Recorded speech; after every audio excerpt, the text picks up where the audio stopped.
तो मूवी शुरू होती है और हमें एक लड़की दिखाई जाती है जिसे कि यूएसए की पुलिस ने पकड़ रखा होता है। यहाँ पर ये लड़की बताती है कि मेरा नाम फ़ातिमा नहीं है, मेरा नाम है शालिनी। लेकिन पुलिस वाले नहीं मानते। पुलिस वाले बोलते हैं कि तू आतंकवादी है, और ये बोलती है कि मैं आतंकवादी नहीं हूँ, मेरे ब्रेन को वॉश करा कर रहा था, मतलब कि मेरे दिमाग पे कंट्रोल किसी और का चल रहा था। तो मूवी जाती है अब पास्ट में हमें छोटी सी फैमिली दिखाई जाती है जो कि शालिनी की फैमिली होती है।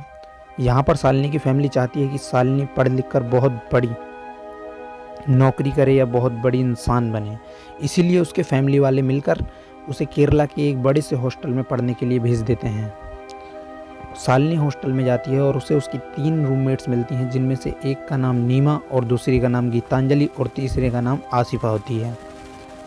आसिफा यहाँ पर शालिनी से बोलती है कि मैं लोकल की ही रहने वाली हूँ, अगर आपको कोई भी ज़रूरत हो तो मुझे ज़रूर याद करना।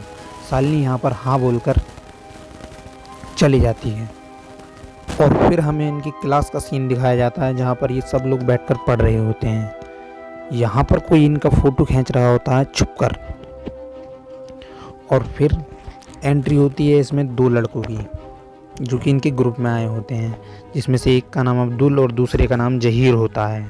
अब्दुल और जहील इन्हें झूठी झूठी बातें बताकर अपने चंगुल में फंसा रहे थे। फिर अगले दिन आसिफा उन तीनों को अपने घर ले जाकर पार्टी कराती है, क्योंकि ईद थी। ईद की पार्टी वो उन सबको देती है और बोलती है अल्लाह का नाम लेकर पार्टी को शुरू करो। अल्लाह के बारे में कुछ बातें बताती है उन्हें, जिससे कि उनका माइंड अट्रैक्ट हो उनके धर्म की ओर। फिर ये बातें सुनकर शालिनी के सिर में दर्द होने लगता है और शालिनी हॉस्टल चले जाती है। फिर अगले दिन हम देखते हैं कि वो तीनों मॉल से वापस आ रही थी, और मॉल से वापस आते हुए शालिनी को आसिफा बोलती है कि हमारा धर्म सबसे अच्छा धर्म है, अगर उस धर्म में कोई अल्लाह की कदर नहीं करेगा तो अल्लाह उन्हें आग में तपा देगा, ऐसा करेगा वो करेगा, कढ़ैया में जलाएगा। मतलब उन लोगों को बहुत ज़्यादा टॉर्चर करने लगती है इन बातों से कि अल्लाह के रूल मानो, तुम अल्लाह को एक्सेप्ट करो बोल बोल कर। फिर ये बातें सब सुनकर शालिनी कंफ्यूज हो जाती है कि ये हो क्या रहा है।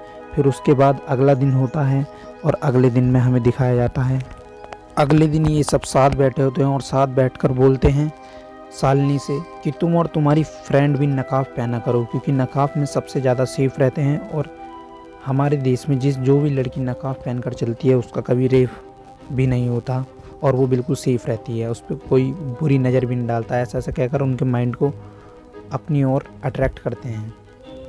फिर शालिनी यहाँ पर मना कर देती है, तो फिर आसिफा एक प्लानिंग बनाती है।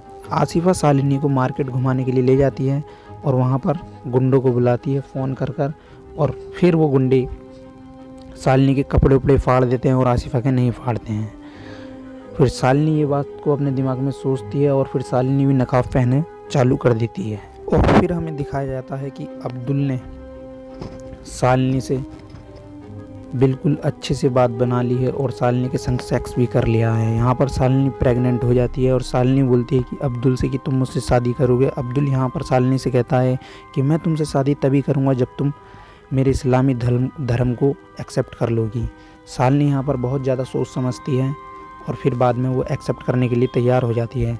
शालिनी यहाँ पर इस्लामी धर्म को एक्सेप्ट करने आ जाती है। शालिनी इस्लामी धर्म को एक्सेप्ट कर ले और फिर शालिनी अपनी माँ के पास जाती है। उसकी माँ जब उसे देखती है कि वो इस्लामी धर्म को एक्सेप्ट कर चुकी है तो उसकी माँ बहुत ज़्यादा शौक में हो जाती है और उससे कह देती है कि तुम यहाँ से चले जाओ, और फिर उसकी माँ उसे अपने पास से भगा देती है, जिससे कि शालिनी बहुत ज़्यादा नाराज़ हो जाती है। फिर शालिनी वापस आती है और अब्दुल से बोलती है कि अब मैंने इस्लामी धर्म को एक्सेप्ट कर लिया, तुम मुझसे शादी कर लो। यहाँ पर अब्दुल कहता है कि नहीं, अभी मैं हूँ नहीं। अब्दुल वहाँ से पहले ही भाग जाता है और अब्दुल फिर फ़ोन कर कर कह देता है कि मैं दूसरी कंट्री में आ गया हूँ, यानी कि अफ़गानिस्तान। तो शालिनी बहुत ज़्यादा रोती है और बहुत ज़्यादा डिप्रेशन में चले जाती है। यहाँ पर फिर आती है आसिफा। आसिफा आकर शालिनी की किसी और मोमदन से शादी करवाती है, और शादी करवाने के बाद वो मोमदन शालिनी को अफ़गानिस्तान ले जाता है फ़ातिमा बनाकर। और जब शालिनी अफ़गानिस्तान जाती है तो रास्ते में वो देखती है कि बहुत सारी लाशें पड़ी हैं, जिन्हें देखकर वो बहुत ज़्यादा डर जाती है। और फिर जो उसका नया पति है वो उसके संग सेक्स करने के लिए कहता है, लेकिन शालिनी यहाँ पर उसे सेक्स के लिए मना करती है, लेकिन वो दोबारा उसे टॉर्चर करता है। शालिनी यहाँ पर बोलती है कि इस्लामी धर्म में ये रेप करना तो मना है, लेकिन वो नहीं मानता। कहता है कि तुम मेरी बेगम बन चुकी हो। वो ज़बरदस्ती दरिंदा उसके संग सेक्स करने लग जाता है। यहाँ पर शालिनी बहुत ज़्यादा चीखती चिल्लाती है लेकिन वो नहीं मानता। और फिर हमें आगे का सीन दिखाया जाता है कि एक आदमी एक औरत का हाथ काट रहा था, क्योंकि ये औरत उसने खरीदी थी और इसने थोड़ी सी भी गलती कर दी थी, इसलिए उसका हाथ काट दिया और उसके पति को भी मार दिया गया। तो यहाँ पर हमें दिखाया जाता है कि ये लोग लड़कियों को भी बेचा करते हैं। फिर शालिनी का पति कुछ दिनों बाद शालिनी को बेच देता है एक टेंट हाउस में और वहाँ से भाग जाता है। वो टेंट हाउस वाले शालिनी को गिरफ्तार कर लेते हैं, जहाँ पर और भी कई सारी लड़कियाँ पड़ी होती हैं। यहाँ पर शालिनी को एक दरिंदा आता है और उठाकर ले जाता है, और उठाकर ले जाने के बाद शालिनी के संग जालिमों की तरह बार बार सेक्स करते हैं और उसे टॉर्चर करा जाता है। एक एक कर सेक्स करने आते हैं और जाते रहते हैं, जिससे कि शालिनी बहुत चीखती चिल्लाती है लेकिन वो दरिंदे नहीं मानते हैं। और फिर सुबह होती है। सुबह होती ही शालिनी यहाँ से भागने की प्लानिंग बनाती है फुल, और 3-4 औरतों को भी अपने संग इकट्ठा करती है और भागने के लिए पूरी प्लानिंग बनाती है। यहाँ पर हमें पता है कि शालिनी बहुत अच्छे कॉलेज में पढ़ती थी, इसलिए वो इंटेलिजेंट पहले से ही थी। तो शालिनी के पूरे दिमाग में मैप था, शालिनी को पता था वो कहाँ और किस जगह पे है। तो शालिनी और वो कुछ औरतें मिलकर वहाँ से भाग जाती हैं, और भागने के बाद वो बेहोश हो जाती हैं भूखे और प्यासे। फिर यूएसए की पुलिस आती है और उन्हें उठाकर ले जाती है। फिर शालिनी से जब पूछते हैं तो शालिनी सब कुछ बता देती है कि मैं आतंकवादी नहीं हूँ, बल्कि मेरे दिमाग को कंट्रोल किया गया था। शालिनी यहाँ पर उन्हें बताती है कि मेरी एक छोटी बच्ची भी हुई थी। तो फिर यूएसए की पुलिस मिलकर उसकी बच्ची को उठाकर ले आते हैं और उसके हाथ में दे देते हैं। तो भाइयों, ये मूवी एक सच्ची घटना पर आधारित है।